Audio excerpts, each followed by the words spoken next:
This is the story of my cycling trip from Jasper, Alberta to Missoula, Montana. 850 miles on almost 36,000 feet of climbing through 5 national parks in the Northern Rockies. But before I get to that, I'd like to tell you how I got to a point in life where my idea of a vacation is spending 2 weeks alone on a bicycle.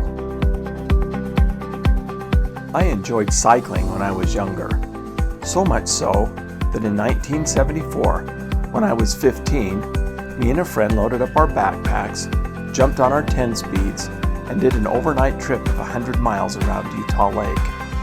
But when I was 17, I got my first car, a 63 Chevy Impala Super Sport with a 327 V8 and a 3-speed manual transmission, and I lost my interest in cycling.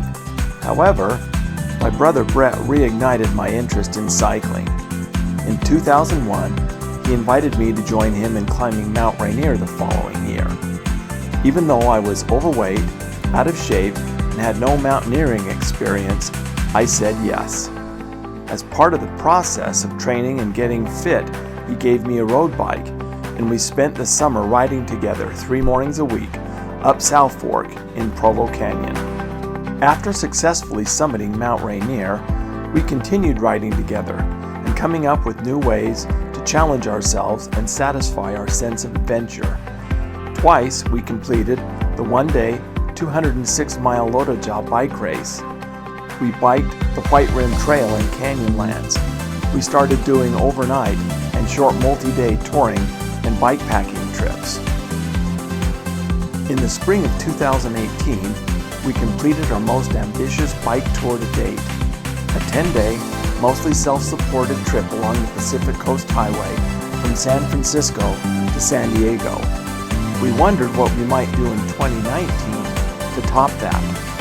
The Adventure Cycling Association's Great Parks route looked appealing, so we started putting some plans together. Unfortunately, in the spring, Brett developed a hip issue that prevented him from riding, so this became a solo trip for me. Even though we were disappointed at this turn of events, there was a bright side. Brett's hip issue hadn't prevented him from enjoying his real passion. So while I was pedaling my bike through the Rockies, he was on the north shore of Maui, windsurfing. So with that bit of background, I'll get back to the story of my trip. Before I could start pedaling, I had to get to Jasper, the starting point for my route. I boxed up my bike and all the gear that I need for 2 weeks and flew from Salt Lake to Edmonton. After reassembling my bike and loading my gear, I biked 25 miles from the airport to the train station. There, I caught the Trans-Canada Via Rail train that left at midnight and tried to get some sleep during the 7-hour trip to Jasper. After months of dreaming, planning, and preparing for this trip, it felt great to finally be able to get on the bike and just ride.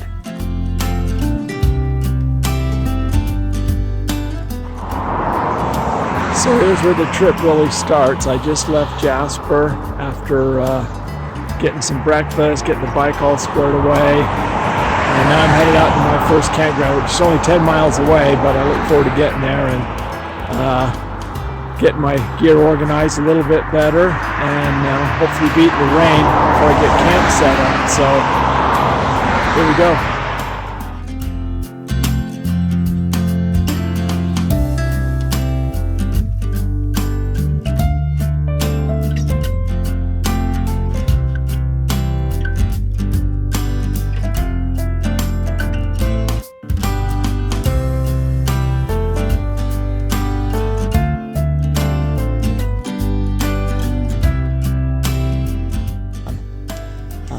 Haven't had lunch yet, so I'm gonna try some of Laura's. Where are they?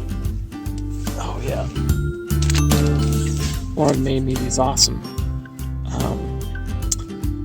homemade granola bar kind of things. They're protein bars for an early Father's Day present bring on the trip. So I'm looking forward to having this. This will be my lunch, and maybe take a little nap.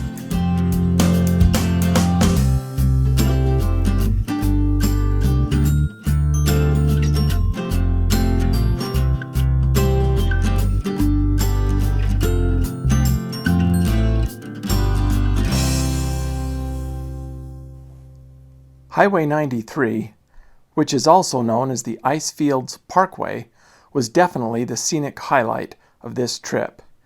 It parallels the Continental Divide as it traverses the rugged landscape of the Canadian Rockies between Jasper and Lake Louise, and is dotted with more than 100 glaciers, cascading waterfalls, dramatic peaks, and turquoise lakes set in valleys of thick pine forests. Not only is this road picturesque, but it has wide, smooth shoulders, which makes it ideal for biking.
The campground in Lake Louise was unique to me in that the entire facility is enclosed by an electric fence to keep out bears and other large critters.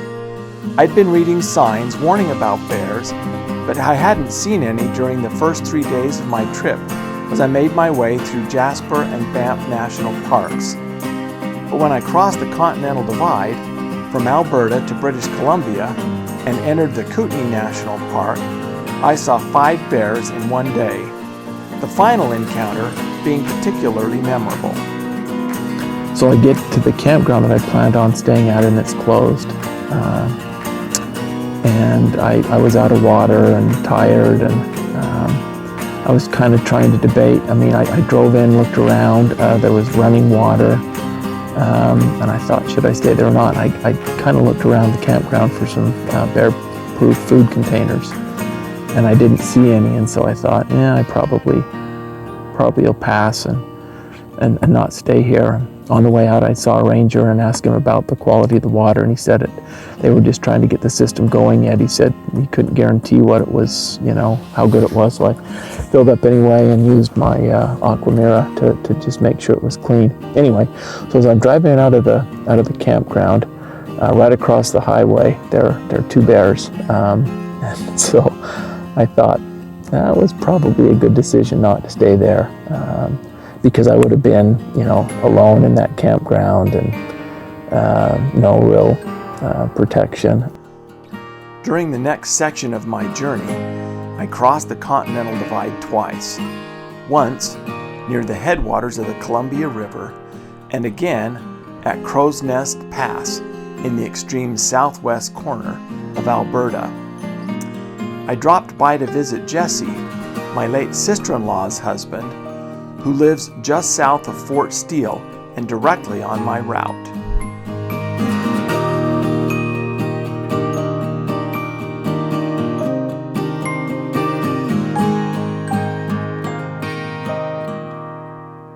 In Fernie, I crossed paths with riders from the Tour Divide race who had started that morning in Banff over 150 miles to the north.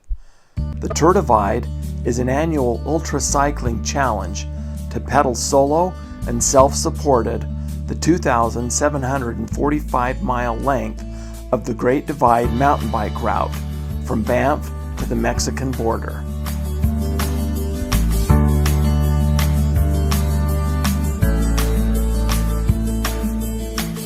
While on a boat tour around Lower Waterton Lake, I learned that the U.S.-Canadian border along the 49th parallel is marked by what is known as the Slash, a treeless zone 20 feet wide that covers everything from narrow isolated islands to steep hillsides.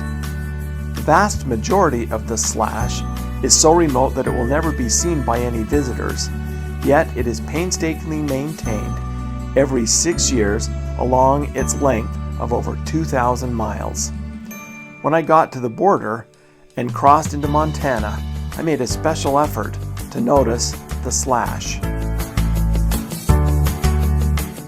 At the eastern entrance to Glacier National Park in St. Mary, I found out that the Going to the Sun Highway was still closed because of lingering snows and construction, so I missed cycling that iconic road and instead had a considerable detour through East Glacier.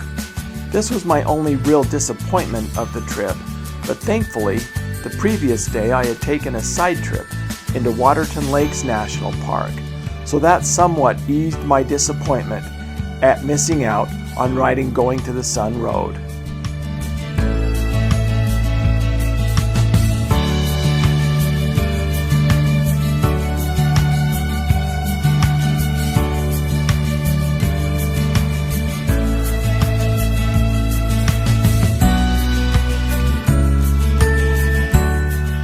Beautiful day to be biking. The last leg of the trip was a bit stressful. The detour through East Glacier to West Glacier was on a busy highway with narrow shoulders. The weather was less than ideal and included stiff headwinds, heavy rains, lightning, and temperatures cold enough to turn the rain to sleet. I also pedaled extra miles those last few days, thinking that I could finish up the trip and return home 2 days early. But when I got to Missoula, I ended up spending those 2 days hanging around town because I couldn't get a rental car early. By the time I finally did get the car, all I wanted to do was get on the road and get home. So that's the story of my trip. Nothing epic, dramatic, or particularly unique about it, but it was special to me, and I thoroughly enjoyed the challenge, solitude, freedom, and scenic beauty of the experience. A bonus was capturing pictures of the story along the way that make it possible for me to share it.